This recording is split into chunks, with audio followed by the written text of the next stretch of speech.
네, 말씀 같이 보겠습니다. 요한계시록 17장입니다. 요한계시록 17장 조금 길긴 한데요. 우리 전체 말씀 같이 읽고 또 살펴보려고 합니다. 요한계시록 17장 1절 말씀부터 우리 한 목소리 읽겠습니다. 시작. 또 일곱 대접을 가진 일곱 천사 중 하나가 와서 내게 말하여 이르되 이리로 오라. 많은 무리에 앉은 큰 음녀가 받을 심판을 내게 보이리라. 땅의 임금들도 그와 더불어 음행하였고 땅에 사는 자들도 그 음행의 포도주에 취하였다 하고 곧 성령으로 나를 데리고 광야로 가니라.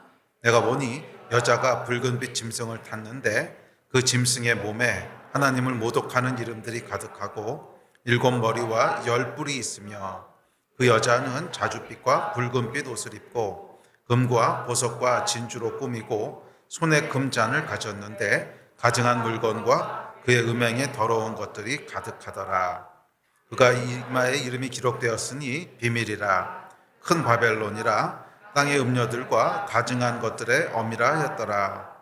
또 내가 보매 이 여자가 성도들의 피와 예수의 증인들의 피에 취한지라. 내가 그 여자를 보고 놀랍게 여기고 크게 놀랍게 여기니 천사가 이르되 왜 놀랍게 여기느냐? 내가 여자와 그가 탄 일곱 머리와 열 뿔 가진 짐승의 비밀을 내게 이르리라. 내가 본 짐승은 전에 있었다가 지금은 없으나 장차 무저갱으로부터 올라와 멸망으로 들어갈 자니 땅에 산 자들로서 창세 이후로 그 이름이 생명책에 기록되지 못한 자들이 이전에 있었다가 지금은 없으나 장차 나올 짐승을 보고 놀랍게 여기니라. 지혜 있는 뜻이 여기 있으니 그 일곱 머리는 여자가 앉은 일곱 산이요 또 일곱 왕이라. 다섯은 망하였고 하나는 있고 다른 하나는 아직 이르지 아니하였으나 이르면 반드시 잠시 동안 머무르리라. 전에 있었다가 지금 없어진 짐승은 여덟째 왕이니 일곱 중에 속한 자라. 그가 멸망으로 들어가리라. 내가 보던 열 뿔은 열 왕이니 아직 나라를 얻지 못하였으나 다만 짐승과 더불어 임금처럼 한동안 권세를 받으리라. 그들이 한 뜻을 가지고 자기의 능력과 권세를 짐승에게 주더라. 그들이 어린 양과 더불어 싸우려니와 어린 양은 만주의 주시요 만왕의 왕이심으로 그들을 이기실 터이요 또 그와 함께 있는 자들 곧 부르심을 받고 택하심을 받은 진실한 자들도 이기리로다. 또 천사가 내게 말하되 내가 본 바 음녀가 앉아있는 물은 백성과 무리와 열국과 방언들이니라. 내가 본 바 이 열뿔과 짐승은 음녀를 미워하여 망하게 하고 벌거벗게 하고 그의 살을 먹고 불로 아주 사르리라. 이는 하나님이 자기 뜻대로 할 마음을 그들에게 주사 한 뜻을 이루게 하시고 그들의 나라를 그 짐승에게 주게 하시되 하나님의 말씀이 응하기까지 하심이라. 또 내가 본 그 여자는 땅의 왕들을 다스리는 큰 성이라 하더라. 아멘. 좀 본문 말씀이 길긴 한데요. 이렇게라도 읽어야 요한계시록을 읽으시지. 아니면 평소에 혼자 읽기 참 어렵지 않습니까? 계시록이 아마 가장 안 읽는 성경 중에 레위기와 더불어 아마 신약에서 가장 안 읽히는 성경일 텐데 하여간 이렇게 예배 때라도 함께 읽어야 그래도 읽지 않을까 해서 좀 긴 본문을 일부러 읽습니다. 이 계시록 17장 18장까지는 큰 성 바벨론의 심판에 대한 내용입니다. 그래서 사실 이 계시록 설교하기가 참 어렵습니다. 목사로서 참 힘들어요. 이 심판에 대한 이야기를 몇 주 계속 얘기한다고 하는 게 보통 고통스러운 일이 아닙니다. 뭐 듣는 사람도 힘드시겠지만 설교하는 사람도 굉장히 힘듭니다. 그렇지만 제 안에 있는 원칙, 믿음이 있는데 그것은 뭐냐면 설교에 성경 말씀을 맞추면 안 되고 성경 말씀에 제 설교를 맞춰야 된다는 원칙입니다. 네. 지금 무슨 말씀인지 아시겠죠? 제가 하고 싶은 설교를 하면서 거기에 성경 말씀을 끼워 맞추면 계속 그런 말씀만 하게 되지 않겠습니까? 그렇지 않고 성경 말씀에 제가 좀 힘들어도 하여간 그 말씀에 그대로 따라가려고 하는 이 마음과 태도가 말씀을 대하는 올바른 태도라고 믿습니다. 그래서 우리가 좀 힘들더라도 이 심판에 대한 메시지, 분명히 심판의 메시지는 성경의 아주 중요한 메시지 중에 한 파트입니다. 현대인들이 좋아하지 않고 계속 들으면 힘들다고 생각을 하지만 그럼에도 불구하고 심판이라고 하는 주제는 성경에서 절대로 뗄 수 없는 아주 중요한 주제입니다. 결국 하나님께서는 심판하실 것입니다. 의로운 심판을 하실 것이고 심판은 누구도 피할 수 없습니다. 이 땅을 살아가는 동안에도 죄의 대가로서 심판을 치르기도 하고 또 이 땅에서의 삶을 다 마치고 나면 결국 하나님의 보좌 앞에 서야 되는 시간이 옵니다. 그래서 심판이라고 하는 것은 성경의 아주 중요한 한 주제라고 하는 것을 기억하시고 이 심판의 메시지가 선포되는 동안 우리 안에 있는 죄들을 다시 한번 돌아보고 주님 앞에 정결하게 되는 그런 시간이 되었으면 좋겠습니다. 우리의 죄를 주님 앞에 정말 깊게 회개하는 그런 시간들이 되었으면 좋겠습니다. 조금만 기다리십시오. 이제 18장까지만 하면 심판에 대한 이야기가 대충 마무리됩니다. 18장까지 얼마나 걸릴지는 모르지만 18장까지만 가면 19장부터는 조금 이 은혜와 또 소망과 비전에 대한 이야기가 나오니까 하여간 심판에 대한 이야기 계속 살펴봅시다. 자, 요한계시록 17장과 18장은 요한의 세 번째 환상입니다. 요한계시록은 크게 4개의 환상으로 구성되어 있습니다. 아마 다 잊어버리셨겠지만 하여간 4개의 환상으로 되어 있어서 첫 번째 환상은 뭐였냐면 7 교회 이야기가 나오죠. 소아시아에 나오는 7 교회에게 주시는 메시지. 그것이 첫 번째 환상이었고 두 번째 환상은 요한계시록의 가장 긴 어떤 몸통을 현상하는 환상인데 우리가 살펴봤던 하늘의 예배와 7 재앙 시리즈. 그것이 두 번째 환상입니다. 그래서 7인, 7 나팔, 7 대접 심판까지가 쭉 이어지는 것이 이제 두 번째 환상이고 세 번째 환상이 이제 17장, 18장의 환상인데 이 17장, 18장의 환상은 7 대접 환상 중에 7 대접 심판 중에 특별히 마지막에 큰 성 바벨론이 심판받는 내용이 있죠. 그것을 이제 클로즈업 해가지고 자세히 묘사하고 있는 것입니다. 그래서 17장, 18장의 내용은 큰 성 바벨론, 7 대접 심판의 마지막에 심판될 것으로 기록되어 있었던 큰 성 바벨론이 구체적으로 무엇이고 또 어떻게 하나님이 심판하시는가 하는 것을 클로즈업해서 자세히 묘사하고 있는 그런 환상입니다. 자, 그럼 마지막 네 번째 환상은 이제 19장부터 이어지는 새 하늘과 새 땅, 새 예루살렘에 대한 소망과 비전을 주고 있는 환상입니다. 이렇게 크게 4개의 환상으로 구성되어 있는데 자, 그중에 세 번째 환상이 17장, 18장 7번째 대접 심판이었던 큰 성 바벨론의 심판과 멸망에 대한 이야기를 살펴보려고 합니다.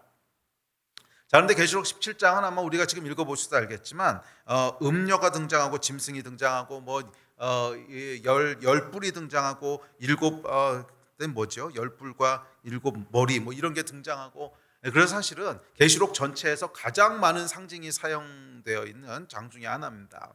그래서 아마 계시록에서 가장 많은 상징을 사용했기 때문에 해석도 가장 많이 엇갈리고 있는 것이 아마 그 짐승의 표 666과 더불어 요 장이지 않을까 생각을 합니다.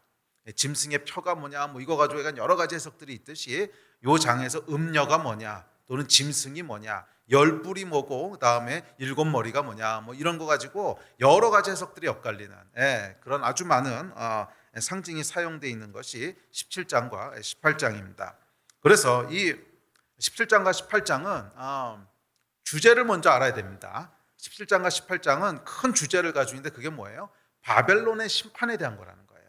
이 주제를 잊어버리게 되면 엉뚱한 곳으로 이제 헤매게 됩니다. 이 17장과 18장은 18장까지 쭉 이어지는데 18장은 우리가 잘 알고 있는 내 백성아 거기서 나와 큰 성 바벨론이 받을 심판에 참여하지 마라 하는 그 말씀도 이제 포함되어 있고 오늘 17장에도 보면 음녀가 나오고 짐승이 나오는데 중간중간에 음녀의 이름을 알려주죠. 바벨론이라고 알려주고 또 마지막에도 보면 뭐라 그래요? 그 여자는 땅의 왕들을 다스리는 큰 성이라 이게 이제 큰 성 바벨론이라는 얘기죠. 그리고 그 앞에도 보면 그의 이마에 이름이 기록되어 있어요. 비밀이라 큰 바벨론이라 이렇게 나오죠. 그래서 이 여자가 누구인지는 17장에서 명확하게 못 박아 얘기합니다. 이게 바벨론이라는 거예요. 바벨론이라는 거예요. 그리고 그 17장과 18장은 결국 이 바벨론이 어떻게 멸망받을 것인가 하는 내용 그리고 바벨론이 구체적으로 무엇인가 하는 것을 상징적인 언어를 사용해서 이제 쭉 풀어내고 있습니다. 자, 그래서 이 18장과 17장을 이해하기 위해서는 가장 먼저 뭘 이해해야 되냐면 바벨론이 뭔가 하는 것을 먼저 이해해야 됩니다. 그래서 오늘은 성경에서 특별히 계시록에서 얘기하고 있는 바벨 또는 바벨론이 상징하고 있는 것이 무엇인가 하는 것을 좀 살펴보고, 그다음에 17장 내용, 18장 내용은 다음 주 또 그 다음 주 한 두 번 정도 더 걸쳐서 살펴보려고 합니다. 자, 그 바벨론이 뭔가를 일단 여러분들이 이해하시기 위해서 요한이 이 글을 쓸 때 음녀 또는 바벨론이라고 하는 것으로 상징적으로 묘사할 때 무엇을 생각하고 있었을 것 같으세요? 어떤 존재를 이렇게 묘사하고 있을 것 같으세요? 이 계시록은 여러분 물론 미래를 예언하고 있는 책이고 환상이긴 하지만 동시에 그 당대 사람들에게 주고 있던 메시지거든요. 당연히 로마 황제와 로마 제국을 염두에 두고 있지 않았겠습니까? 하나님의 백성들을 핍박하고 죽이고 그러고 있는 존재. 예. 그러니까 그 당시의 시각으로 봤을 때는 적그리스도지요. 적그리스도, 예수 그리스도를 대적하고 주의 백성들을 핍박하고 죽이는 존재. 그것을 분명히 염두에 두고 있었습니다. 자, 그러니까 이 바벨론은 로마 제국이다 이렇게 얘기할 수만은 없지만 하여간 로마 제국이 그 당시 가지고 있던 그런 속성들이 바벨론의 속성일 거다 하는 건 예측할 수 있죠. 이게 전혀 안 맞는 얘기를 가지고 하진 않았을 거 아니에요. 그러니까 바벨론이 상징하고 있는 것은 적어도 로마 제국이 가지고 있던 그런 비슷한 속성들을 가지고 있는 그것을 상징적으로 쓴 것이고, 그것이 로마 제국뿐만이 아니라 그 후에 이어질 모든 역사 가운데 반복적으로 나타나는 어떤 것이기 때문에, 그래서 뭐 열왕이 그 다소당은 이미 있었고 하나는 지금 있고 하나는 앞으로 올 거고 하는 이런 내용들이 역사를 통해서 계속 반복적으로 나타날 거라고 하는 것을 의미하는 거죠. 계속 반복적으로 나타나는 어떤 존재라는 거예요. 네. 그래서 이런 상징적인 표현을 썼지만 그 반복적으로 나타나는 어떤 것 중에 요한의 때에 나타나 있는 건 뭐예요? 로마 제국과 황제죠. 네. 그러니까 그것도 바벨론의 한 예로 생각할 수 있는 거죠. 자, 그런 마음을 가지고 바벨론이 무엇인지를 쭉 한번 살펴보도록 합시다. 자, 계시록을 해석하는 데 있어서 이 계시록을 해석하시는 분들의 설교를 들어보면 또 책을 읽어보면 이 바벨론에 대해서 굉장히 다양한 해석들을 하십니다. 그래서 어떤 분은 이 바벨론 또는 음녀를 카톨릭 교황이다 이렇게 믿어 의심치 않는 분들도 계시고, 또 어떤 분들은 아니다, 이 바벨론이라고 하는 것은 마지막에 등장할 세계 단일 종교, 통합 종교를 얘기한다, 그런 분도 계시고, 또 어떤 분은 아니다, 바벨론은 특정 개인이 아니라 자본주의 시스템을 일컬고 있는 거다 하는 분도 계십니다. 그러니까 이 음녀 또는 바벨론이 뭔가에 대해서 굉장히 다양한 해석들을 하시는데, 문제는 뭐냐면요, 그런 해석들을 이 바벨론 자리에다가 넣어서 읽어보면요 다 말이 된다는 거예요. 그래서 어려워요. 어떤 건 말이 되고 어떤 건 말이 안 되면 아주 쉬울 텐데, 그렇게 넣어서 읽어보면 다 말이 된다는 거예요. 뭐 교황을 넣어서 읽어봐도 그런 것 같고, 또 자본주의 시스템이다, 그럼 그걸 넣어서 읽어봐도 비슷하게 맞는 말인 것 같고, 그 로마 시대 황제다, 뭐 이렇게 넣어서 읽어봐도 비슷하게 말이 되고, 하여간 무엇을 넣어서 읽어봐도 다 말이 된다고 하는 것이 어려운 점입니다. 자, 그렇다면 도대체 음녀 바벨론은 무엇일까? 그래서 계시록 17장에서 얘기하고 있는 바벨론이 무엇인지를 구체적으로 확정하기에 앞서서 성경에서 도대체 바벨 또는 바벨론이라는 말을 어떤 의미로 사용하는가 하는 것을 먼저 짚어볼 필요가 있습니다. 자, 그래서 아까도 말씀했지만 그것이 구체적으로 교황인지 뭐 단일 종교인지 자본주의 시스템인지 모르겠지만 하여간 바벨의 속성을 가진 존재일 거예요. 그렇죠? 성경에서 바벨이라고 하는 말을 사용하면서 그 안에 의미하고 있는 어떤 속성이 있을 거 아니에요. 그 속성을 가진 존재를 상징적으로 계시록에서 바벨론이라고 묘사했을 거다 하는 것은 분명합니다. 그래서 성경이 얘기하는 바벨 또는 바벨론은 어떤 속성을 가지고 있고 어떤 의미를 함축하고 있을까 하는 것을 먼저 봅시다. 자, 이 바벨이라는 단어의 기원은 창세기 10장, 11장에서 찾아볼 수 있는데 10장 몇 구절 한번 찾아보겠습니다. 시작. 구스가 또 니므롯을 낳았으니 그는 세상의 첫 용사라. 그가 여호와 앞에서 용감한 사냥꾼이 되었으므로 속담에 이르기를 아문은 여호와 앞에 니므롯같이 용감한 사냥꾼이로다 하더라. 그의 나라는 시날 땅과 바벨과 에릭과 앗갓과 갈레에서 시작되었으며 그가 그 땅에서 아수르로 나아가 니느웨와 르호보딜과 갈라와 및 니느웨와 갈라 사이에 레센을 건설하였으니 이는 큰 성읍이라. 자, 여기 이제 바벨이라는 말이 처음 나오고요. 그 다음에 11장에 보면 여러분들이 잘 아시는 바벨탑 사건이 나옵니다. 자, 여기서 이제 니므롯이라고 하는 사람이 바벨에 이제 도시를 세우게 되는데, 이 사냥꾼 니므롯, 그 사람은 어떤 사람이냐면 성경에서 최초로 자기 이름을 딴 나라를 세웠던 사람이에요. 성경에서 최초로 자기 이름을 딴 나라를 만든 사람이었습니다. 그 전까지 나라라고 하는 개념은 하나님께만 해당하는 단어였는데, 이 하나님께서 당신 백성을 통해서 하나님 나라를 세우시는, 나라라고 하는 말은 하나님께만 사용될 수 있는 그런 그 단어였는데, 하나님을 떠난 인간이 스스로 자기 이름을 붙여서 나라를 세우기 시작합니다. 자, 이것이 이제 니므롯이고, 그다음에 이 니므롯은 어원이, 말뜻 자체가, 니므롯이라고 하는 말뜻 자체가 반역하다, 대적하다 하는 의미를 담고 있습니다. 자, 9절에서 사용된 말을 보면 여호와 앞에서라고 얘기하는데, 이 앞에서에 해당하는 전치사는 파님인데, 파님. 이 파님은 앞의 의미도 있지만 대적하다는 의미도 함께 가지고 있는 전치사예요. 그래서 before 또는 against, 이 두 가지 의미를 같이 갖고 있는 전치사입니다. 그러니까 이 니므롯은 어떤 사람이냐면, 이 니므롯이라고 하는 말 뜻도 대적하다, 반역하다 이런 뜻이죠. 그러니까 여호와 앞에서라고 하는 것은 여호와를 대적하여 이런 뜻이에요. 그러니까 이 사람은 어떤 사람이냐, 여호와를 대적하는 사람이고, 그렇게 해서 이 여호와를 대적하면서 그의 나라를 만든 사람이에요. 그 사람이 니므롯입니다. 자, 또한 두 번째, 니므롯은 어떤 사람이냐면 사냥꾼이라고 얘기합니다. 니므롯은 사냥꾼이라고 얘기하는데, 이 사냥꾼이라고 하는 말은 단순히 짐승을 잡는 사람이라는 뜻이 아닙니다. 아니 짐승이나 잡아서 이렇게 팔던 사람이 무슨 제국을 건설하겠어요? 사냥꾼이라고 하는 것은 싸움을 좋아하고 폭력적이고 뭐 그렇다는 뜻입니다. 그래서 이 사람을 용사라고 불렀죠. 그러니까 싸우기를 좋아하고 폭력적이고 정복하는 거 좋아하고 전쟁을 좋아하고 했던 이런 사람이에요. 자, 그러니까 땅을 정복하고 나라를 세우죠.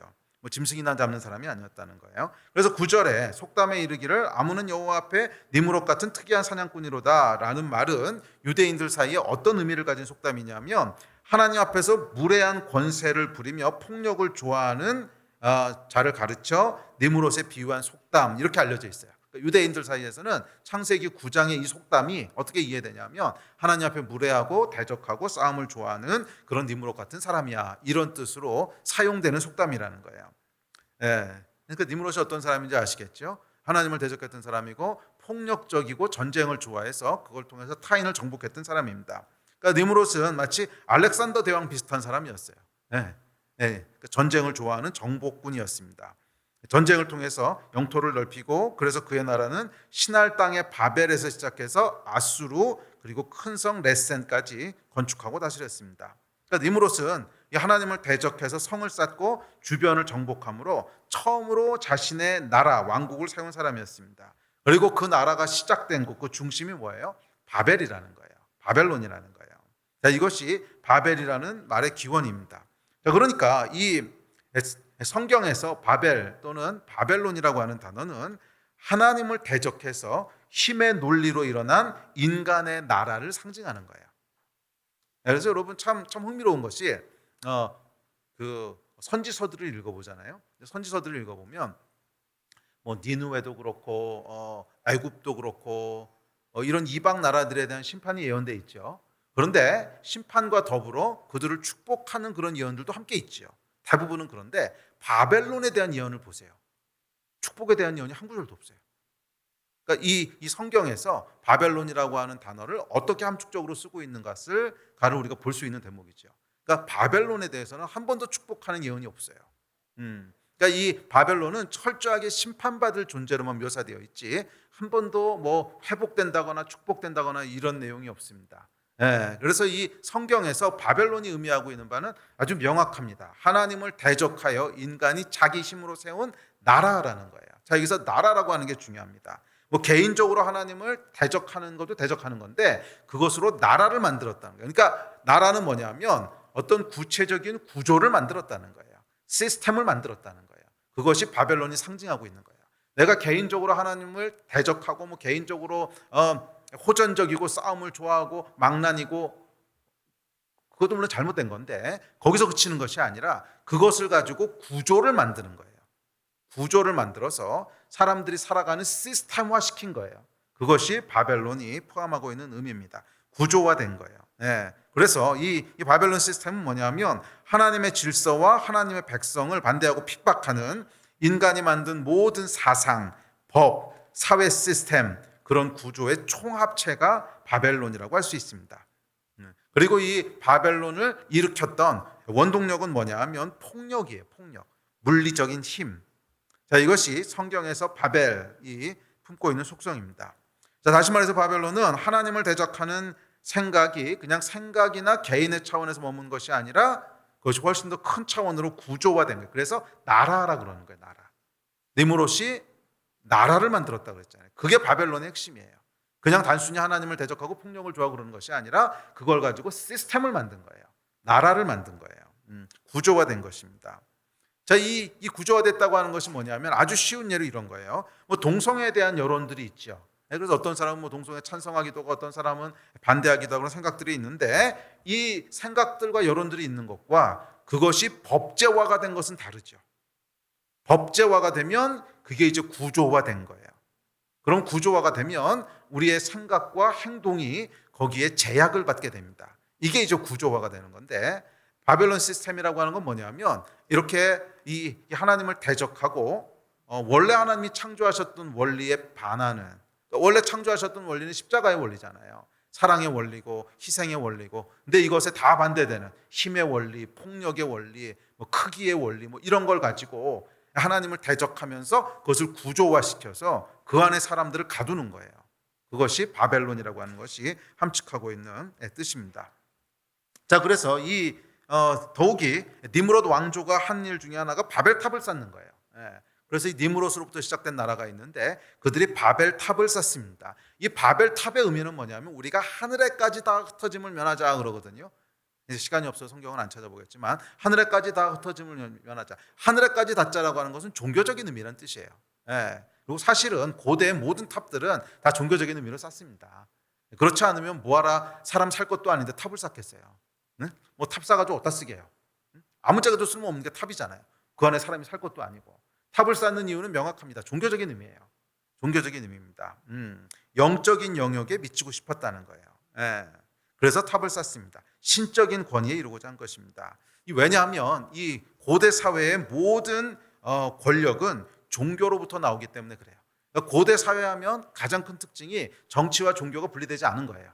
정경일치라고 그러죠. 정경일치는 정치와 경제고 정교일치. 정교일치라고 그러죠. 땡큐. 그래서 이 정치와 종교가 분리되지 않은 것이 고대 사회의 특징입니다. 그래서 고대 사회는 종교 지도자가 정치 지도자였어요. 그래서 보시면 알겠지만 로마에서는 황제가 곧 신이었죠.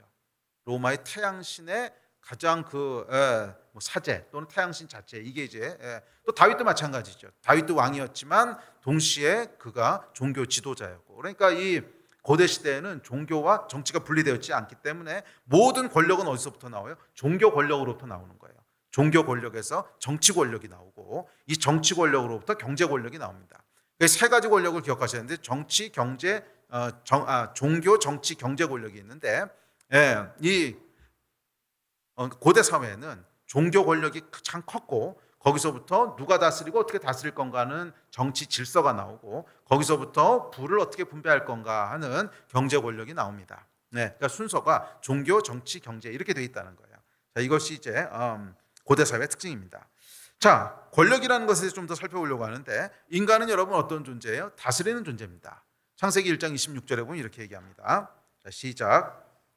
하나님이 이르시되 우리의 형상을 따라 우리의 모양대로 우리가 사람을 만들고 그들로 바다의 물고기와 하늘의 새와 가축과 온 땅과 땅에 기는 모든 것을 다스리게 하자 하시고. 자, 이게 여러분 하나님이 사람을 창조하신 목적이었어요.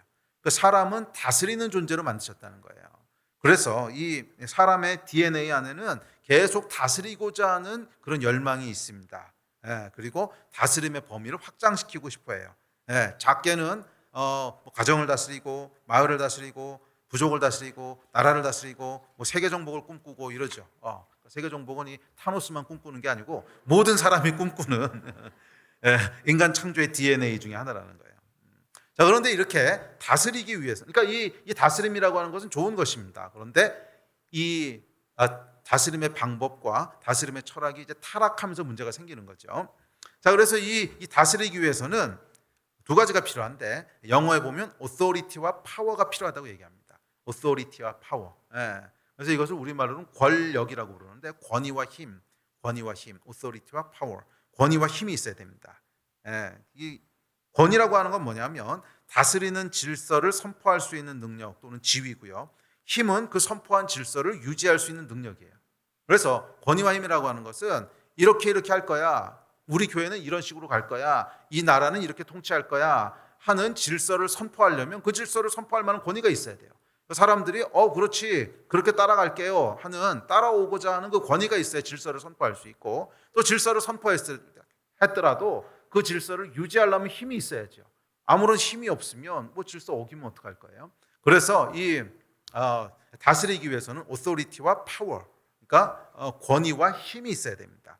권위와 힘이 있어야 되는데 그것을 이제 권력이라고 하죠. 근데 우리나라에서는 과거의 그 독재 정권 하에서 권력의 남용, 권력의 부정적인 면을 보다 보니까 권력이라고 하면 별로 좋은 뉘앙스로 느껴지지 않죠. 그래서 성경에 보면 같은 말이지만 하나님에 대해서는 조금 다른 단어를 쓰죠. 권세. 예.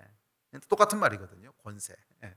영어로 보면 authority and power인데 하여간 권세라는 단어를 뭐 쓰기도 합니다. 자, 어찌되었든 질서를 세우기 위해서는 권세든 권력이든 하여간 있어야 됩니다.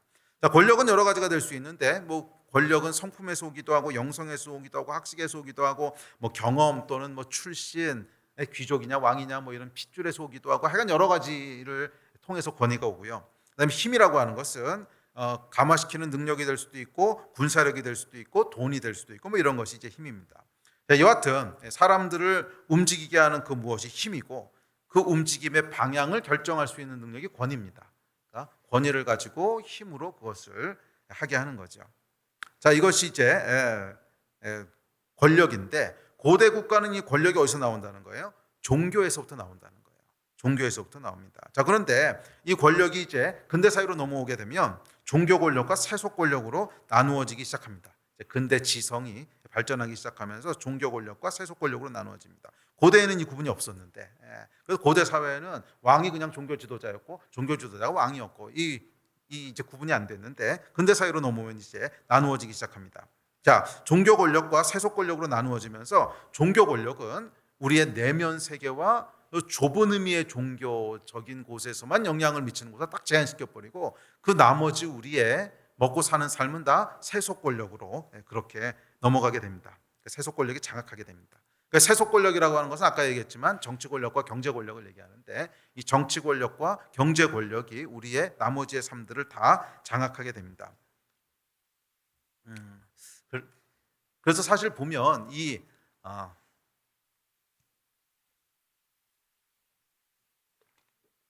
잘 따라오고 있으세요? 빨라요? 어려워요? 이 밤에 할 내용은 아니에요? 그래도 우리가 이 계시록을 정복하기 위해서는 반드시 짚고 넘어가야 될 내용이니까 이건 해봅시다. 그래서 이 근대 사회로 넘어오면서 우리의 내면 세계와 외적인 세계를 구분하기 시작하죠. 고대에는 정말 이 구분이 없었어요. 그래서 그 세속 권력은 우리의 밖으로 드러나는 삶만 관장하지 우리 내면 세계는 전혀 터치하지 않습니다. 그래서 이제 근대 세계에는 어떻게 생각하기 시작하냐면 내면은 완전한 자유의 세계라고 생각하기 시작해요. 신념의 자유. 그렇잖아요. 내가 무슨 생각을 한다고 해서 처벌받는 건 아니잖아요. 생각은 내 자유지. 이렇게 생각하시죠. 생각은 내 자유지. 이렇게 생각하잖아요. 그러니까 이게 뭐냐면 기독교에서 이제 이원론이라고 부르는 건데 그러니까 근대 사회로 넘어오면서 사실은 권력이 분리된 거예요. 종교 권력과 세속 권력이 분리가 되면서 종교 권력이라고 하는 것은 그냥 그 세속 권력만큼 무게를 실지 않는 거예요. 그거는 그냥 하면 좋고 안 해도 그만이고 내 사상의 자유, 신념의 자유, 종교의 자유, 양심의 자유가 있기 때문에 내가 뭐라고 생각하든지 그거 갖고 처벌받는 건 아니야. 내가 실제로 행동으로 옮겨야 처벌을 받는 거지. 이 생각들을 다 가지게 됐단 말이에요. 그런데 정말 그러냐는 거예요. 정말. 근데 성경에서는 그렇게 얘기 안 하거든요. 마음으로 가늠한 자도 가늠했다 그래요. 그러니까 원래 권력은 원래 하나님께서 가지고 계셨던 권력은요 분리된 권력이 아니에요. 무슨 종교 권력 따로 있고 정치 권력 따로 있고 이런 게 아니었다는 거예요. 그냥 인간 전체를 통치하신 하나님의 권세였어요. 그래서 우리 마음으로 죄를 져도 똑같은 무게를 가지고 하나님 앞에서 죄를 범한 거였다는 거예요. 근데 이것을 이제 분리시키면서 두 개로 분리시키면서 우리 마음으로 죄 짓는 거에 대해서는 굉장히 가볍게 생각하고 실제로 겉으로 드러나는 죄에 대해서는 아주 무겁게 생각하는 이런 이분법적인 그런 생활을 하게 됐죠. 자, 어쨌든지 간에 원래 하나님의 다스림은 그것이 아니에요. 세속 권력과 종교 권력이 구분이 없어요. 그러니까 이 하나님이 창조하신 원리는 뭐냐면 누가 다스리도록 하셨냐? 하나님의 형상을 가진 자가 다스리도록 하셨어요. 그러니까 영적인 자가 다스리도록 하셨다는 거예요. 예. 그러니까 영적이라고 하는 의미는 뭐냐면 하나님을 닮은 사람. 그러니까 하나님을 더 많이 닮은 사람이 더 높은 리더십을 갖도록 그렇게 하나님이 창조하신 거예요. 그래서 하나님을 닮은 사람이 더 높은 리더십을 가지고 뭐 종교 권력, 세속 권력이 구분하는 것이 아니고 전체를 통치하는 자로 하나님 그렇게 질서를 세우신 거예요. 근데 이제 근대 사회로 넘어오면서 다 무너지죠. 이제 그러면서 이 종교 권력과 세속 권력을 구분하고 또 정치 경제를 구분하고 뭐 그러면서 나눕니다. 이 사람이요 타락한 죄인의 아주 큰 특징 중에 하나가 계속 나누는 거예요. 계속 나누는 거예요. 헬라 사상의 핵심이 사실은 계속 나누는 건데, 이야기는 시간이 없으니까 이거 넘어갑시다. 자, 그래서 이 현대 사회의 권력 구조는 크게 둘로 나누어지는데 하나는 내면에 미치는 종교 권력이고 또 하나는 우리의 외적인 삶을 장악하고 있는 세속 권력입니다. 자, 세속 권력은 완벽하게 나누어지진 않지만 정치 권력, 경제 권력으로 나누어진다고 했죠. 자, 그리고 이 정치 종교 지도자가 부를 분배하는 경제 권력도 가지고 있습니다. 그래서 이 권력의 크기는 원래 종교 권력, 정치 권력, 경제 권력 이런 순서로 돼 있습니다. 자, 여기서 종교 권력이라고 하는 건 뭐냐면 뭐 실제로 뭐 불교, 이슬람교 하는 그것뿐만이 아니라 신념, 믿음, 가치 이것을 다 종교라고 부르는 거예요. 그러니까 우리가 가지고 있는 무엇이 중요하고 무엇이 덜 중요하다. 우리는 무엇이 근본이라고 생각한다. 이런 우리의 신념, 뭐 가치, 믿음, 체계 이런 거 있잖아요. 이게 이제 종교죠. 그래서 그 종교로부터 사실은 정치 구조가 나오고 거기로부터 경제가 돌아가게 되는 거죠. 예를 들어서 뭐 중세 시대를 생각해 보세요. 중세 시대를 생각해 보면 중세의 종교는 천주교인데 그 신념은 뭐냐면 하나님이 다스리시고 그분을 영광되게 하는 것이 가장 중요하다 하는 것이 신념이었어요. 그러니까 이게 종교예요. 거기서부터 이제 권력 구조가 나옵니다. 누가 다스릴 것인가? 신의 대리자로 세움받은 왕이 다스린다. 그러면 경제는 어떻게 배분할 것인가? 중요한 일을 하는 성직자 또는 하나님께 선택받은 왕이나 귀족들은 많이 가지고 천민들 또는 뭐 종교와 관련된 없는 일을 하는 사람들은 적게 가진다. 자, 이런 식으로 경제 질서가 세워지죠. 네? 자, 이런 것이 이제 뭐 구조라는 거예요. 자, 그런데 이제 현대 사회에는 이 구조가 이제 뒤바뀝니다. 처음으로 뒤바뀌는데 원래 종교, 정치, 경제인데 경제가 맨 앞으로 옵니다. 맨 앞으로 와서 경제 권력이 가장 큰 힘을 가지고 그 다음에 정치, 그 다음에 종교 권력이 됩니다. 근데 이것은 착시 현상이에요. 착시 현상이 뭐냐면 이 만몬 신이 현대의 신으로 등극을 한 거예요. 만몬 신이 등극을 한 거예요. 그래서 돈을 숭배하는 거예요. 그런데 성경에 예언돼 있잖아요. 돈을 숭배하게 될 거라고. 돈을 숭배하는 거예요. 그래서 돈이 실제적인 종교 역할을 해버리고 그리고 종교라고 하는 것은 껍데기뿐인 아주 좁은 의미의 종교로 제한시켜버린 거죠. 그래서 착시 현상을 일으키는데 하여간 인간 세계의 권력은 종교, 정치, 경제 순서로 항상 결정되게 돼 있습니다. 자, 이 이야기를 하는 이유는 바벨론이 바로 그거라는 거예요. 바벨론 시스템이라고 하는 것도 이 시스템을 그대로 따라가는 거예요. 그래서 바벨론 시스템의 제일 처음은 뭐예요? 종교에서부터 시작하는 거예요. 신념, 믿음, 무엇을 우린 중요하게 생각하는가, 무엇을 우린 예배하는가, 무엇을 숭배하는가, 거기서부터 시작하는 거예요. 그래서 거기서부터 정치 구조가 나오고 그 정치 구조에 의해서 경제 분배가 되는 거예요. 이 구조가 바벨론이에요. 자, 그래서 이 바벨론 얘기하기 위해서 길게 왔는데, 자, 이제 바벨론이 무엇인지 본격적으로 바벨론이 무엇인지 지금까지 살펴봤는데 뭘 또 본격적으로. 자, 그래서 이 바벨론의 핵심은 뭐냐면 단순한 어떤 시스템이 아니라 우상이라는 거예요. 우상. 그래서 하나님과 양립할 수 없는 거예요. 바벨론에서 빨리 빠져나오라고 하는 것이, 그 시스템 안에 살아가는 것이 단순히 그 시스템 안에 머무는 행위가 아니라 그 참 깊은 이면에 가보면 결국 종교로부터 시작된다는 거예요. 무언가를 내가 섬기고 예배하고 있다는 거예요. 예, 가장 대표적인 예는 뭐예요? 돈이죠. 가장 현대의 대표적인 예는 돈이죠. 돈을 예배하고 있다는 거예요. 돈을 숭배하고 있다는 거예요. 그래서 돈이 만들어 놓은 시스템 안에서 편안하게 살아간다는 거예요. 아시겠습니까? 네, 그래서 이 바벨론이라고 하는 것은 단순한 구조가 아니라 우상에서부터 시작된다는 것을 기억하셔야 됩니다. 자, 그래서 이 성경에 나오는, 특별히 계시록 17장에 나오는 바벨론이라고 하는 이야기를 읽어보면 굉장히 헷갈리는 게 나옵니다. 이것이 이제 어떤 사람은 자본주의 시스템이라고 그러고, 어떤 사람은 교황이라고 그러고, 어떤 사람은 세계 단일 종교라고 그러고, 이제 그런 식으로 얘기하는데, 이걸 다 넣어봐도 비슷하게 말이 되는 이유는 바벨론이 이런 총체적인 의미를 갖고 있기 때문에 그래요. 우상 숭배에서부터 시작하지만 그것이 만들어내는 시스템을 다 포괄하고 있기 때문에 어떤 걸 집어넣어도 비슷하게 이해가 되고 말이 되는 거예요. 자, 로마 시대에는 황제가 신이었고, 또 중세에는 뭐 교황, 자, 이런 것들을 계시록에 등장하는 바벨론에 넣어서 읽어도 잘 맞아 떨어지는 이유고, 또 현대 사회의 자본주의 시스템이 뭐 전체가 다 음녀라고 할 수는 없지만 하여간 그 안에 황금만능주의, 사람보다 돈을 더 중요하게 생각하는 이 생각들, 그런 자본주의 사회의 부정적인 면을 넣어서 읽어보면 그것도 또 말이 돼요. 자, 이렇습니다. 자, 그래서 이 바벨론은 무엇인가 하면, 첫째, 기본적으로 종교예요. 그래서 바벨의 어원이 그렇듯이 하나님을 떠나 하나님을 대적하여 높아진 거짓 종교, 우상입니다. 고대 미신부터 시작해서 가나안 우상 숭배, 바알, 태양신, 이슬람, 그리고 현재의 만몬신에 이르기까지, 돈을 섬기는 만몬신에 이르기까지, 또 마지막 때에 나타날 거라고 하는 세계 단일 종교에 이르기까지 하여간 종교고 우상입니다. 자, 둘째, 그 우상의 또부터 시작해서 만들어내는 모든 사회 구조, 경제 구조를 포함하는 시스템, 그래서 나라라는 거예요.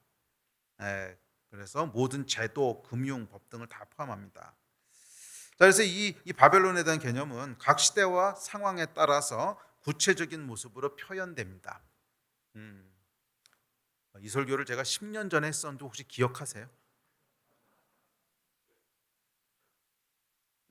10년 전 설교 똑같이 하는 건데 아무도 기억 못하는 것 같은 눈빛이어서 제 마음이 무겁습니다. 각 시대마다 구체적인 모습으로 표현되는데, 저는 이것을 바벨론의 객체화라고 부르는데, 바벨론의 객체화라고 이름을 붙이는데, 자, 예를 들어서 로마 시대의 바벨론은 뭘로 표현돼요? 황제라고 하는 구체적인 대상을 통해서 황제의 신 또는 태양신이라고 하는 우상 숭배, 그리고 그것을 법제화한 로마 제국이라는 모습으로 바벨론이 표현됐죠. 그러니까 이 바벨론이라고 하는 것은 사실은 그 본질은 뭐가 있는 거예요? 하나님을 대적하는 마귀 사탄이 있는 거예요. 용이 있는 거예요. 그 본질에는 하나님을 대적하는 마귀 사탄이 있는데, 이 마귀 사탄은 항상 하나님을 흉내내는 존재거든요. 그래서 하나님이 뭘 하세요? 그분의 영원한 나라를 세우시잖아요.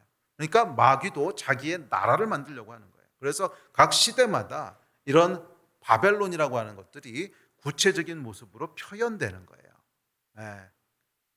그래서 그것을 제가 바벨론의 객체화다 이렇게 불렀는데, 그런데 이 바벨론이 구체적인 모습으로 표현될 때는 반드시 세 가지 요소를 가지고 있습니다. 그래서 삼중 구조라고 하는데, 자, 그것은 첫째, 우상이 있고요. 구체적으로 무엇을 섬기냐는 우상이 있고, 둘째, 시스템이 있습니다. 구조. 그다음에 세 번째, 그 시스템을 돌리는 헤드가 있습니다. 이 세 가지로 항상 표현이 돼요.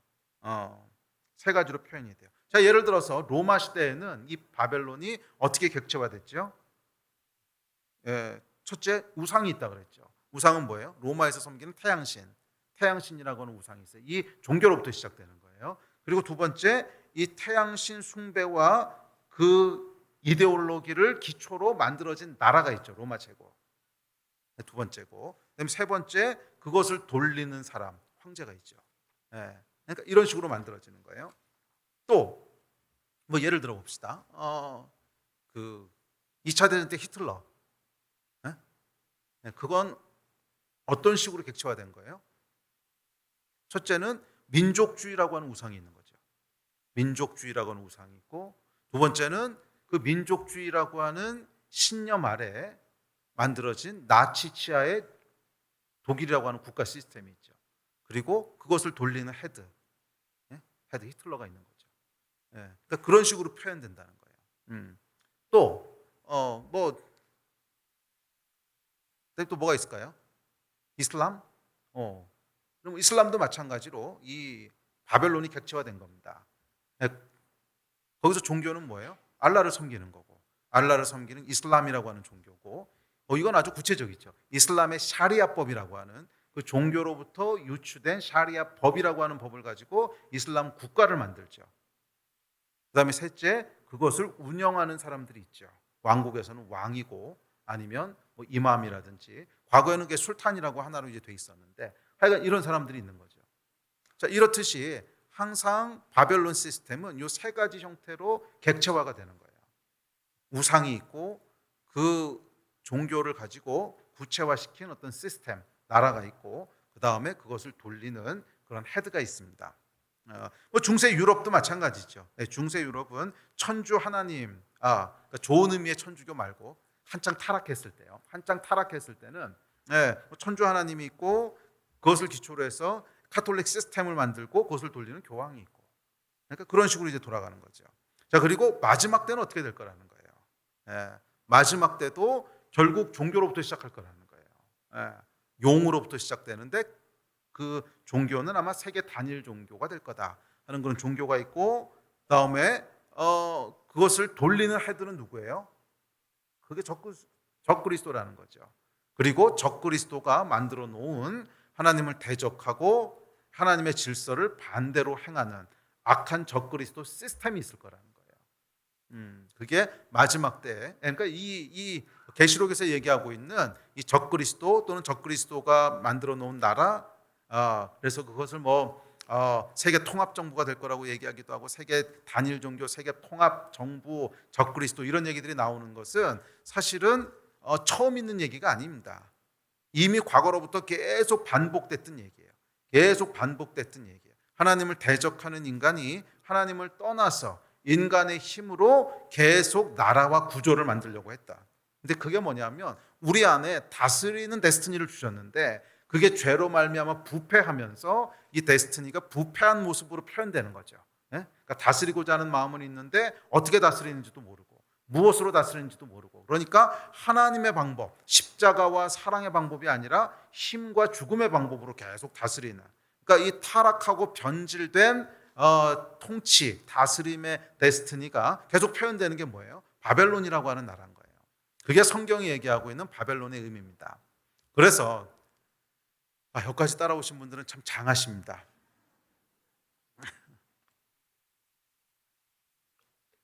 2주만 더 참고 따라오십시오. 하여간 바벨론이 망해야 되잖아요.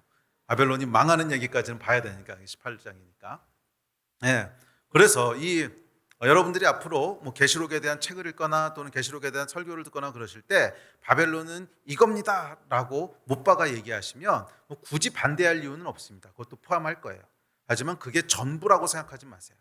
그게 전부라고 생각하지 마세요. 그것도 포함하는 거죠. 이해되십니까? 그러니까 이 성경에서 얘기하는 바벨의 속성이 뭔가. 그래서 마지막으로 궁극적으로 표현된 바벨론은 하나로 딱 픽스될 겁니다. 그건 결국 적그리스도가 만들어내는 통합 시스템과, 그리고 그것이 시작되는 하나님을 대적하는 거룩한 모습을 하고 있지만 사실은 마귀 사탄이죠. 그거를 섬기는 종교. 그렇게 이루어진 것이 마지막 때 등장하게 될 바벨론의 모습일 거예요. 그리고 그것은 결국 하나님께서 심판하시고 다 무너뜨리실 거라고 하는 것이 성경의 예언입니다. 아멘. 그러나 그 전까지는 굉장히 다양한 모습으로 바벨론이 객체화될 거예요. 굉장히 다양한 모습으로. 중세 때 다르고 고대 때 다르고 근대 올라와서 다르고 또 히틀러 치하에서 다르고 여러 가지 모습으로 표현됐고 개인적인 차원에서도 여러 가지 모습으로 표현될 수 있어요. 네. 자, 그런 것이 이제 바벨론입니다. 자, 그렇다면 오늘날 현재 우리가 살고 있는 이 시대 또 우리가 살고 있는 대한민국이라고 하는 이 땅에 바벨론은 어떻게 표현되고 있을까? 이게 사실 중요하죠. 오늘 우리에게 주시는 메시지니까 우리가 빠져나와야 될 그 바벨론은 뭔가 이론적으로는 분명합니다. 그것은 하나님을 떠나 인간이 만든 우상이고 그 우상이 만들어낸 모든 영향력으로부터 빠져나오라는 거죠. 거기에 동조하지 말라는 거예요. 자, 그렇다면 오늘날 객체화된 바벨론은 뭘까? 개인적으로는 여러 가지 모습이 있을 수 있습니다. 뭐 예를 들어서 어떤 사람이 이단에 빠져 있다. 이단 교회에 빠져 있다. 그러면 그것도 바벨론으로 이해할 수 있을 거예요. 거기서 섬기는 잘못된 신, 또 그 신으로부터 만들어져 있는 종교 시스템, 또 그들의 어떤 조직, 구조 이런 게 있겠죠. 또 그걸 돌리고 있는 교주가 있을 것이고 뭐 그런 데서부터 빠져나올 수도 있겠지요. 그렇지만 그것이 우리 사회를 지배하는 바벨론은 아니죠. 그냥 개인적인 차원이죠. 자, 그렇다면 우리 사회를 지배하고 있는 바벨론은 뭘까요? 저는 적어도 두 가지를 오늘 이야기하고 함께 기도하려고 합니다. 첫째는 뭐니 해도 머니죠. 이건 부인할 수 없습니다. 오늘날 여러분 대한민국뿐만이 아니라 전 세계가 섬기고 있는 가장 공통된 신이 아닐까요? 만문. 그리고 이 만문은 뭐하고 연결됐냐면 음란하고 연결돼 있습니다. 이 둘은 항상 같이 다녀요. 항상 같이 다녀요. 그게 만문의 본질이기 때문에 그런 것 같아요. 이 돈이라고 하는 것이 결국 사람들이 왜 돈을 섬기고 결국 사람들이 왜 돈을 예배하는가 하면 돈이 가지고 올 쾌락 때문에 그런 거거든요. 돈을 갖고 있는데 아무런 유익이 없어. 그럼 뭐 때문에 돈을 찾겠어요? 그러니까 돈이라고 하는 것은 뭐냐면 우리의 육체적인 만족을 채워주는 게 돈이에요. 우리의 영적인 만족을 채워주는 거 돈하고 아무 상관없어요. 우리의 내면의 만족을 채워주는 것도 돈하고 아무 상관없어요. 그러니까 돈은 결국 무엇을 채워주는 거예요? 우리 영혼 육이 있다면 육의 만족을 채워주는 게 돈이에요. 아주 직접적으로 육의 만족을 채워주는 게 돈이죠. 그래서 돈하고 쾌락은 동전의 양면이에요. 결국 우리 육체의 어떤 즐거움과 육체의 만족을 위해서 돈을 섬기는 거거든요. 그래서 이 돈을 섬기게 되면 항상 따라오는 게 뭐냐면 음란입니다. 음란이 항상 따라다녀요. 그래서 우리 시대가 섬기고 있는 가장 큰 신, 만몬신이에요. 이 만몬신으로부터 나오는 음란의 신.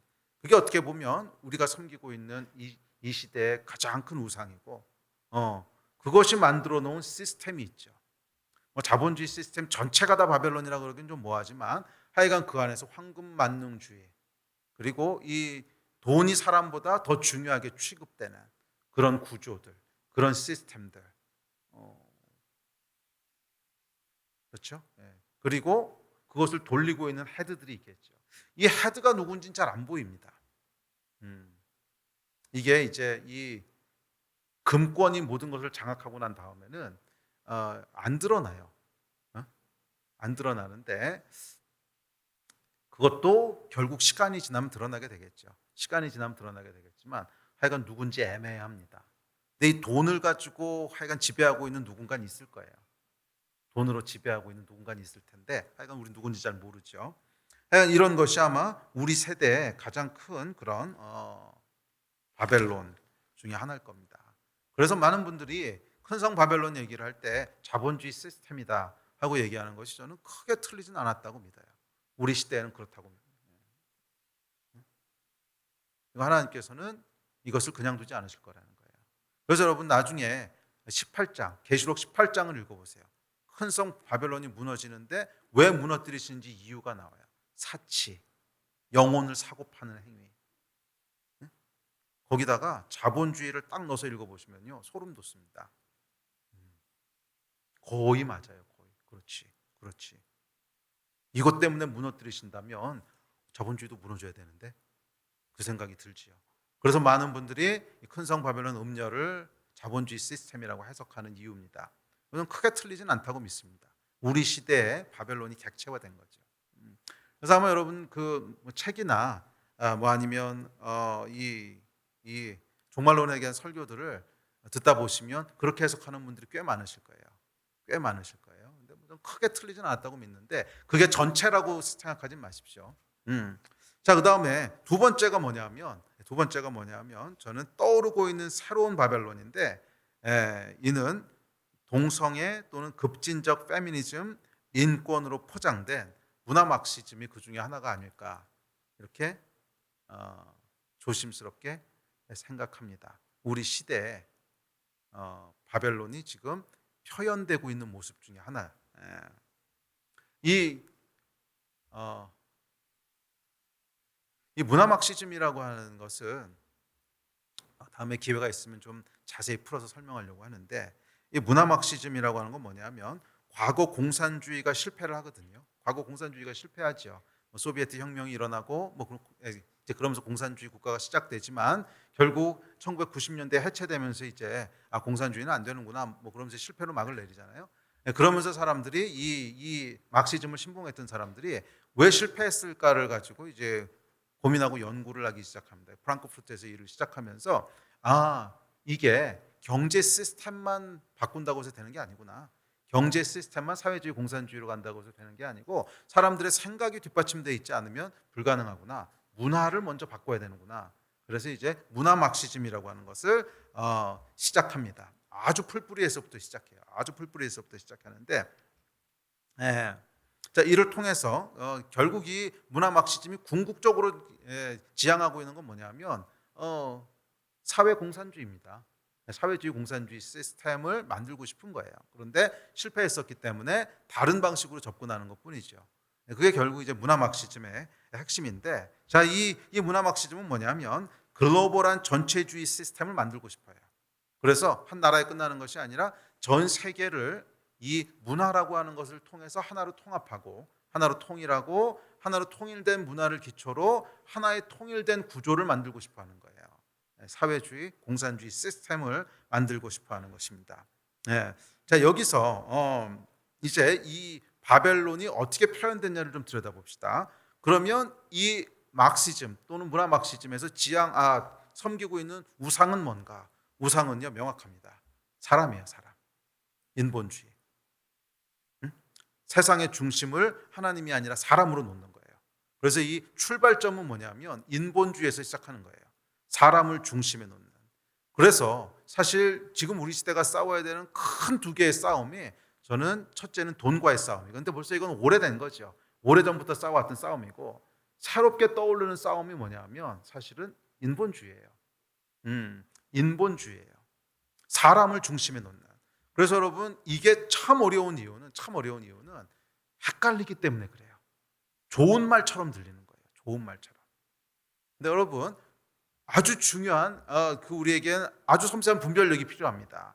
드러나는 말들이 좋은 말이냐 아니냐는 것이 지금 문제가 아니고 그것이 어디서부터 나왔나를 봐야 되는 거예요. 어디서부터 나왔나. 그것이 무엇을 예배하고 무엇을 숭배하는 것으로부터 나온 건가. 이 뿌리를 볼 줄 알아야 돼요. 무엇을 숭배하는 것으로부터 나온 거냐면 인간을 숭배하는 것으로 나온 거예요. 하나님을 떠난 인간이 인간끼리 유토피아를 만들 수 있다는 생각이에요. 하나님을 떠난 인간이 인간끼리 유토피아를 만들 수 있어. 거기서부터 시작된 인간 숭배, 인본주의, 그 뿌리에서부터 막시즘이라고 하는 것이 나오기 시작합니다. 그래서 막시즘은요 철저하게 무신론입니다. 막시즘이 유신론이 될 수가 없어요. 막시즘의 핵심은 뭐냐면 사람이기 때문에 사람을 중심으로 사람을 위한 나라를 만들겠다고 하는 게 막시즘이기 때문에 나는 막시스트지만 크리스찬입니다. 이거는 불가능한 얘기예요. 둘은 절대로 공존할 수 없습니다. 둘은 절대로 공존할 수 없어요. 저는 믿는 자들이 여기에 현혹되지 않았으면 좋겠어요. 그냥 드러나는 말들, 그 말들은 얼마든지 동의할 수 있어요. 그렇지만 그 말이 어디서부터 나왔냐 하는 건 분별할 줄 알아야 돼요. 그 말이 어디서부터 나왔냐. 거기에 동참할 수는 없어요. 거기에 동참할 수는 없어요. 계시록이 명확히 얘기해요. 바벨론에서 빠져나오라고. 그 심판받을 그 자리에 있지 말라고. 네. 지금 21세기에 전 세계가 거의 동시다발적으로 겪고 있는 가장 떠오르는 바벨론은 저는 문화 막시즘이라고 믿습니다. 아마 점점 거세질 거예요. 점점 거세질 거예요. 좋은 말로 포장하고 있어요. 인권, 평등, 다 좋은 말이거든요. 인권, 평등 다 좋은 말이에요. 네? 소수 보호, 차별 금지 얼마나 좋은 말들이에요. 네? 동성애자를 차별하지 말자.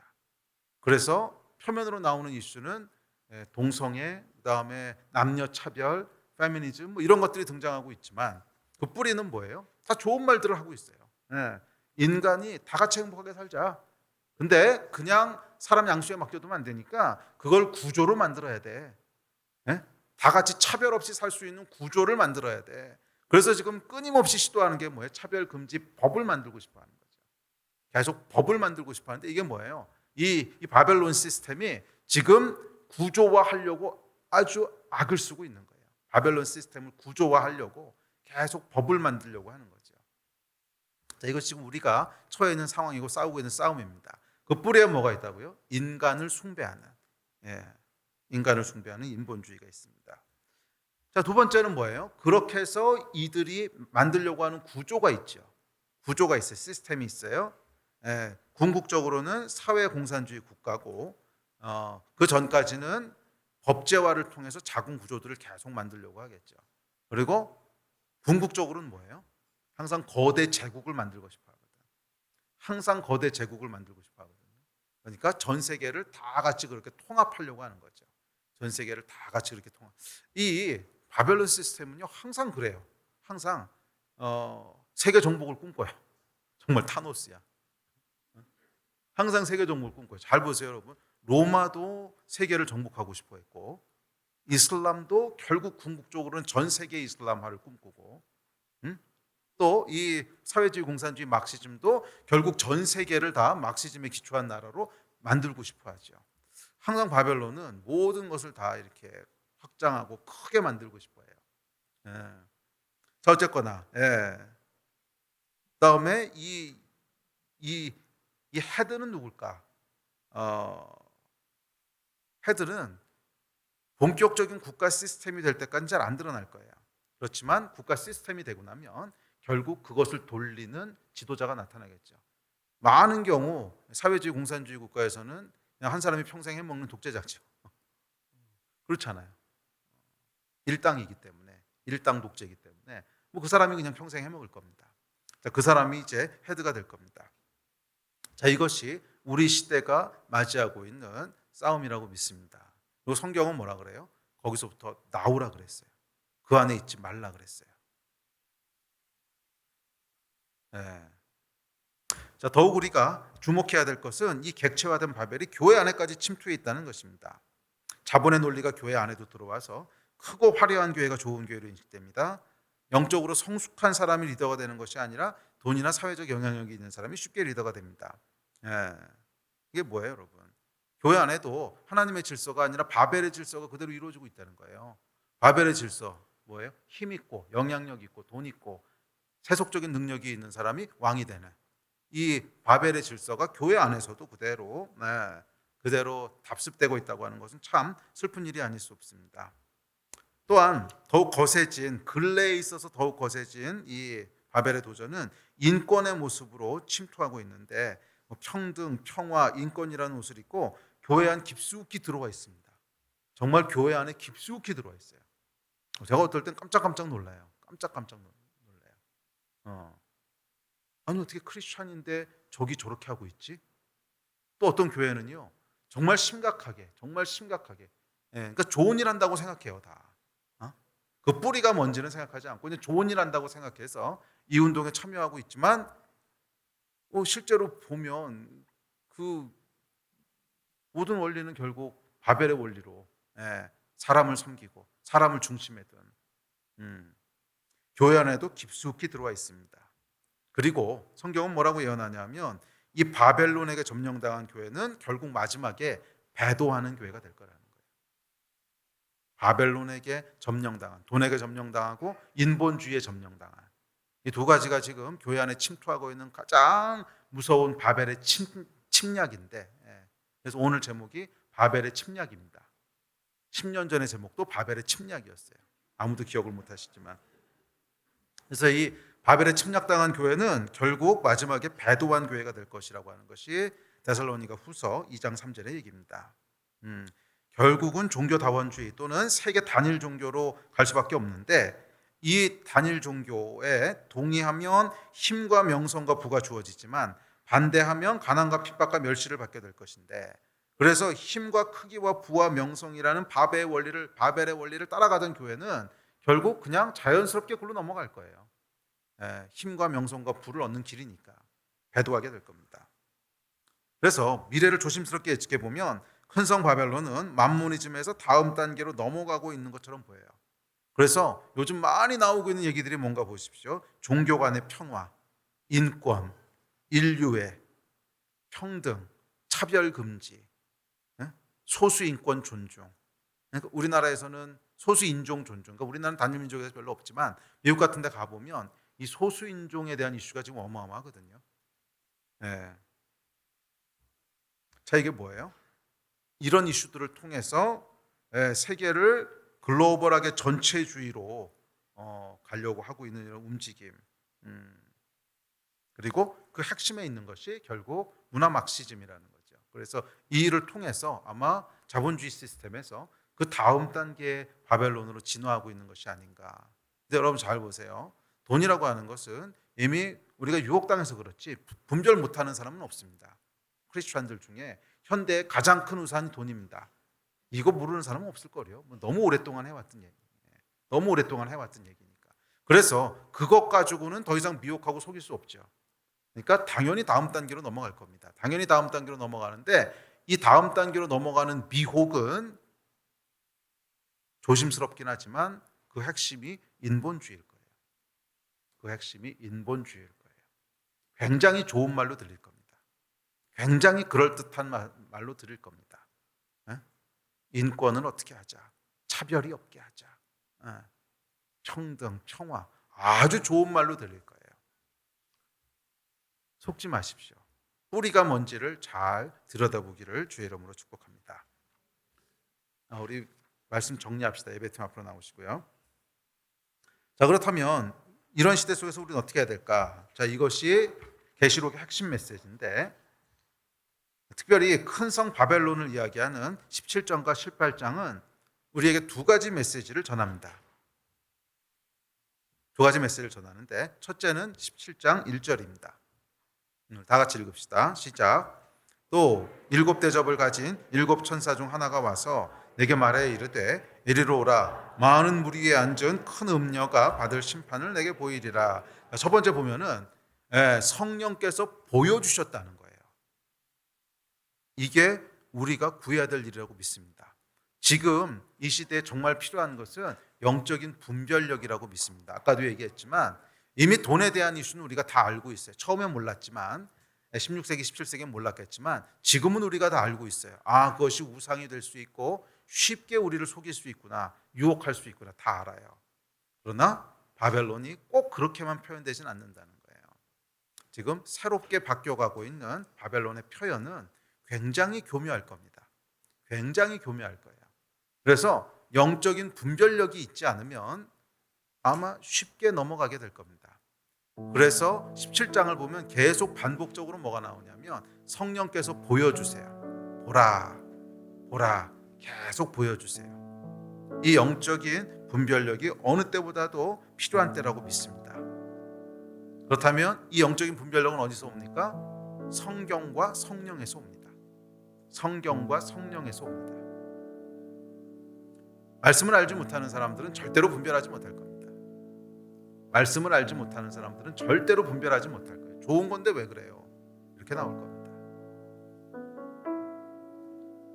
그러나 말씀만 읽는다고 되는 게 아니에요. 그 말씀을 성령께서 깨닫게 해주셔야 되잖아요. 말씀을 읽을 때 성령께서 조명해 주셔야 되잖아요. 그래서 이 성령 충만한 주의 성도들이 성령 안에서 말씀을 읽을 때 우리에게 하늘로부터 주어지는 분별력이 올 거라고 믿습니다. 두 번째는 18장 4절입니다. 시작. 또 내가 들으니 하늘로부터 다른 음성이 나서 이르되 내 백성아 거기서 나와 그의 죄에 참여하지 말고 그가 받을 재앙들을 받지 말라. 빠져나오라는 거예요. 그 안에 있지 말라는 거예요. 거기에 동의하지 말라는 거예요. 거기에 참여하지 말라는 거예요.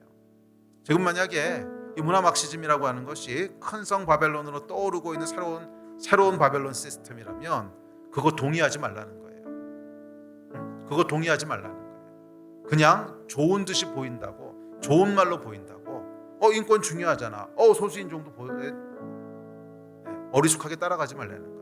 그 뿌리에 뭐가 있는지를 분별하라는 거예요. 뿌리에 뭐가 있는지를 분별하라는 거예요. 아니 그래도 좋은 거면 그냥 인권에 대한 얘기고, 다 같이 평등하게 살자는 얘기인데 좋은 거면 같이 협력해도 되는 거 아닐까요? 어떻게 생각하세요? 좋은 거면 우리도 힘 실어서 하면 되는 거 아닙니까? 네, 그 말 자체는 틀린 말이 아닐 수 있어요. 그런데 문제는 뭐냐면 바벨론 시스템에는 예배하는 게 있고 이 시스템을 돌리는 주체가 있어요. 이 시스템을 돌리는 주체가 있어요. 우리가 아무리 좋은 의도로 힘을 합친다고 할지라도 그게 힘을 합쳐졌을 때 우리가 원하는 방향으로 가게 되지 않을 거라는 거예요. 그게 문제예요. 좋은 일이니까 또 크리스찬의 성경적 가치에 크게 위배되는 거 아니죠. 그렇잖아요. 하나님이 약자를 돌보라고 하셨고 당연히 평등하라고 하셨고 틀린 얘기 아니잖아요. 하지만 이 뿌리가 뭔가를 보고 이것을 돌리는 주체가 어디로 가려고 하고 있는가를 함께 봐야 돼요. 거기에 우리가 힘을 실었을 때 결국 어떤 결과가 나올까까지 함께 책임져야 되는 거예요. 그냥 좋은 일이라고 책임감 없이 뛰어들면 되는 것이 아니라 그래서 우리가 힘을 실었을 때 이 결과가 어디로 갈 건가를 함께 봐야 되는 거잖아요. 절대로 우리가 원하는 방향으로 가지 않을 거라는 거예요. 특별히 지금 문화 막시즘에서 하고 있는 이런 이슈들은 명확한 방향성을 가지고 가고 있는 것이지 그냥 좋은 일 하자는 게 아니라는 거예요. 명확한 의도와 방향성을 가지고 가고 있어요. 그거에 힘실지 말라는 거예요. 그거에 속지 말라는 거예요. 아멘이십니까? 예. 그럼 여러분, 이 마지막 때를 살아가는 크리스천은 바벨론과 함께 갈 수 없습니다. 빠져나오기를 힘써야 됩니다. 이것이 우리의 사명이고 우리가 싸워야 될 싸움인 줄 믿습니다. 그리고 결국 이 모든 싸움의 핵심에는 뭐가 있냐면 결국 1번이에요. 1번. 무엇을 섬기는가, 무엇을 예배하는가. 여기서부터 시작됩니다. 무엇을 예배하는가. 그러면 여러분, 이 싸우는 시작도 명확합니다. 그 싸움은 어디서부터 시작되는 거예요? 예배로부터 시작되는 거예요. 예배가 흐릿해지고 예배가 약해지게 되면 결국 두 번째, 세 번째 싸움 다 밀리게 됩니다. 왜냐하면 바벨론과의 싸움은 결국 바벨론도 시작이 예배로부터 시작되는 거예요. 무엇을 예배하는가? 태양신을 예배할 것인가? 바알을 예배할 것인가? 돈을 예배할 것인가? 결국 여기서부터 시작돼서 그것이 문화가 되고 구조가 되고 그것을 돌리는 지도자가 나타나게 되는 거잖아요. 예배를 명확하게 하시기 바랍니다. 우리는 오직 한 분만 예배합니다. 우리는 오직 한 분 하나님만 예배합니다. 우리가 세우는 나라는 오직 하나님의 나라뿐입니다. 우리는 세상 나라 세우려고 하는 사람들이 아닙니다. 우리는 하나님의 나라를 세우려고 하는 사람들이고 이 세상에 유토피아가 이루어질 거라고 믿지 않습니다. 우리는 하나님의 나라를 세우실 거라고 믿습니다. 우리는 하나님만을 예배합니다. 다른 어떤 나라도 세우지 않고 하나님의 나라를 세울 것입니다. 이 고백 위에 서시게 되기를 축복합니다. 제가 그 30년 넘게 신학생활을 하면서 아주 흥미로운 사실을 보게 됩니다. 결국 예배가 차이를 만들더라는 거예요. 결국 예배가 차이를 만들더라는 거예요. 그래서 어떤 사람들은 예배를 이거 감정 장난하는 거 아니야? 이렇게 가볍게 생각하는 사람들도 있어요. 예배보다는 우리가 삶에서 그리스도의 향기가 되고 빛이 되고 소금이 되고 이런 거 강조하시는 분들이 있습니다. 틀린 말은 아니라고 믿어요. 그렇지만 결국 나중에 차이를 만드는 걸 보면 예배에 얼마나 진심이었냐, 이게 결국 차이를 만들더라고요. 예배에 얼마나 진심이었냐, 하나님을 예배하는 일에 목숨을 걸었냐, 하나님을 예배하는 일에 생명을 걸었냐, 그게 결국 차이를 만들어요. 왜냐하면 이 싸움은 영적인 싸움이기 때문에 그래요. 드러나는 모습은 어떤 구체적인 법 제도와 구체적인 이슈의 싸움처럼 보이지만 아니요. 바벨론의 가장 핵심에는 용이 있는 거예요. 바벨론의 가장 시작점에는 용이 있는 거예요. 나를 예배해라, 나를 숭배해라, 이 용이 있는 거예요. 이 예배의 싸움이 시작이라는 거예요. 그렇게 정말 하나님을 예배하는 것에 생명을 건 사람들, 정말 하나님을 예배하는 것에 목숨을 건 사람들, 그 사람들은 결국 이 싸움에 이길 거예요. 결국 바벨론에서 빠져나올 거예요. 그러나 예배가 죽었거나 실패했거나 하여간 예배를 그리 중요하게 생각하지 않는다면 모르겠어요. 어떻게 될지. 기억하십시오. 결국 이 싸움은 예배의 싸움입니다. 오직 하나님만 예배하는, 오직 하나님만 예배하는 그런 저와 여러분 되시기를 주의 이름으로 축복합니다. 일어나서 기도합시다.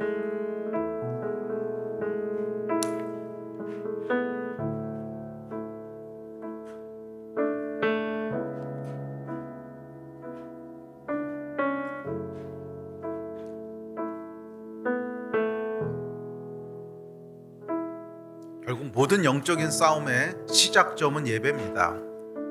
예배란 내가 무엇을 중요하게 생각하는가 하는 고백입니다. 정말 하나님을 중요하게 생각하는가, 아니면 다른 어떤 가치들을 더 중요하게 생각하는가. 이 시대의 거센 도전인 인본주의도 여러분 다 좋은 말입니다. 다 좋은 말이고 뭐 틀린 말 아니에요. 그렇지만 그 중심에 무엇을 예배하는가가 다르잖아요. 무엇을 예배하는가가 다르잖아요. 인간을 예배하고 있고 우리 스스로를 예배하고 있는, 거기에 우리 참여할 수는 없잖아요. 우리가 예배하는 것은 하나님 한 분이십니다. 우리가 다 망한다고 할지라도 하나님이 흥하시기를 원합니다. 우리가 다 무너진다고 할지라도 하나님의 나라가 흥하게 되기를 원합니다. 우리가 비록 실패한 것 같이 보이고, 우리가 비록 손해보는 것 같아 보이고 그럴지라도 하나님이 흥하시기를 원합니다. 나의 모든 소망은 하나님 한 분이십니다. 이것이 우리의 고백이고 이것이 우리의 예배인 줄 믿습니다. 그래서 우리가 기도합시다. 우리 함께 기도할 때, 주여 세 번 부르짖고 함께 기도할 때, 주여 우리 가운데 성령께서 일하셔서 이 세대를 분별할 수 있는 지혜를 주시고, 또 무엇보다도 우리 안에 예배의 마음을 부어주셔서 성령과 진리 안에 예배하는 자들로 세워주십시오. 바벨을 예배하지 않습니다. 우리는 돈을 예배하지 않습니다. 우리는 사람을 예배하지 않습니다. 우리는 하나님 한 분을 예배합니다. 우리는 하나님 한 분을 예배합니다. 우리는 하나님 한 분을 예배합니다. 주여 세 번 부르짖고 합심해서 기도하시겠습니다. 주여